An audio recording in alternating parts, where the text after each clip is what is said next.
নমস্কার। আজ আপনাদের এক অন্যরকম গোয়েন্দা গল্প শোনাব। এক মহাজাগতিক রহস্যের গল্প, যার গোয়েন্দা স্বয়ং আইজ্যাক নিউটন। চলুন দেখি কিভাবে চাঁদের একটা ছোট্ট খামখেয়ালিপনা মহাবিশ্বের এক বিশাল রহস্যের দরজা খুলে দিয়েছিল।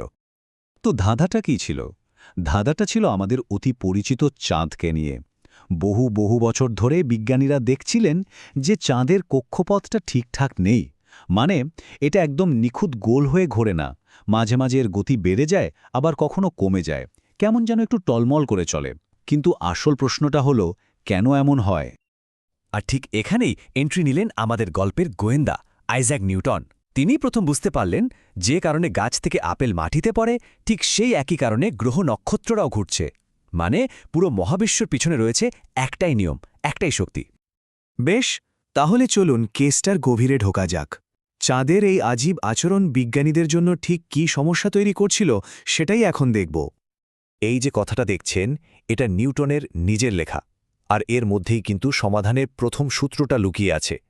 তিনি বুঝেছিলেন চাঁদ শুধু পৃথিবীর টানেই ঘুরছে না, অনেক দূর থেকে সূর্য তাকে নিজের দিকে টানছে, আর এই সূর্যের টানটাই ছিল আসল গণ্ডগোলের কারণ।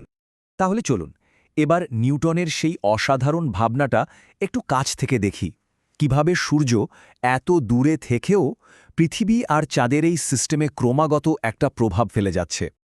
বিজ্ঞানের ভাষায় এই ব্যাপারটাকে বলা হয় গ্র্যাভিটেশনাল পার্টারবেশন বা মহাকর্ষীয় বেচলন। মানে খুব সহজ করে বললে, সূর্য ক্রমাগত চাঁদকে নিজের দিকে একটু একটু করে টানছে, আর চাঁদের চলার পথে ব্যাঘাত কাটাচ্ছে।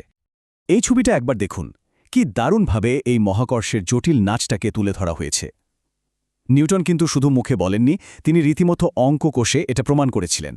তার হিসেব বলছিল যে অমাবস্যা বা পূর্ণিমার সময় চাঁদ পৃথিবী থেকে যতটা দূরে থাকে, অর্ধচন্দ্রের সময় তার চেয়ে একটু কাছে চলে আসে। আর এই দূরত্বের অনুপাতটা প্রায় ৫৯-৭০-এর মতো ভাবা যায়। আর ঠিক এইখান থেকেই গল্পটা একটা দারুণ মোড় নেয়, কারণ আকাশের ওই দূরের সমস্যাটা আসলে আমাদের পৃথিবীর একটা রোজকার ঘটনার সাথে জুড়ে আছে। আচ্ছা, এই যে মহাকাশে একটা টানাটানি চলছে, এর প্রভাব কি শুধু চাঁদের ওপরই পড়ছে, নাকি খোদ পৃথিবীর ওপরেও এর কোনো আসর হতে পারে? এখানেই লুকিয়ে আছে জোয়ার ভাটার আসল কারণ। দেখুন, চাঁদ পুরো পৃথিবীকেই টানছে, কিন্তু পৃথিবীর যে দিকটা চাঁদের কাছে সেখানে টানটা সবচেয়ে বেশি, আর উল্টো দিকে সবচেয়ে কম। টানের এই ফারাকের জন্যই দুই দিকের মহাসাগরের জল ফুলে ওঠে, আর এভাবেই তৈরি হয় জোয়ার। মানে বুঝতেই পারছেন, যে শক্তিটা চাঁদের পথটাকে এলোমেলো করে দিচ্ছিল, ঠিক সেই একই শক্তি পৃথিবীতে জোয়ার ভাটা তৈরি করছে। কি আশ্চর্য যোগাযোগ! এই চার্টটা দেখুন, ব্যাপারটা আরও পরিষ্কার হয়ে যাবে। সূর্য এত বিশাল, কিন্তু চাঁদ আমাদের অনেক কাছে। আর এই কাছে থাকার কারণে জোয়ার ভাটার ওপর চাঁদের প্রভাব সূর্যের চেয়ে প্রায় ৪.৫ গুণ বেশি শক্তিশালী। নিউটন এটাও হিসেব করে বের করেছিলেন। কিন্তু নিউটনের গোয়েন্দাগিরি এখানেই শেষ নয়। তিনি এই একই সূত্র ব্যবহার করে হাজার হাজার বছরের পুরনো আরও একটা বিশাল রহস্যের সমাধান করে ফেলেন। নিউটন বুঝতে পারেন, আমাদের পৃথিবী আসলে একটা নিখুঁত গোলক না। নিজের অক্ষের উপর ঘুরতে ঘুরতে এর মাঝখানটা একটু ফুলে উঠেছে। আর পৃথিবীর এই যে মাঝখানটা একটু ফোলা, মানে বিষুবরেখা অঞ্চলটা, এটাই হলো পরের রহস্যের চাবিকাঠি। ব্যাপারটা ভাবুন, এই ফোলা অংশটা যেন একটা হাতলের মতো কাজ করে। সূর্য আর চাঁদ এই হাতল ধরেই পৃথিবীকে টানে, আর এই ক্রমাগত টানের ফলে পৃথিবী একটা ঘুরন্ত লাট্টুর মতো খুব ধীরে ধীরে টলমল করে। এর ফলে পৃথিবীর অক্ষটাও একটু একটু করে সরে যেতে থাকে। আর এই পুরো একটা চক্কর শেষ হতে কত সময় লাগে জানেন? প্রায় ২৬,০০০ বছর। এই বিশাল চক্রটাকেই বলা হয় অয়নচলন বা প্রসেশন অব দি ইকুইনক্সেস।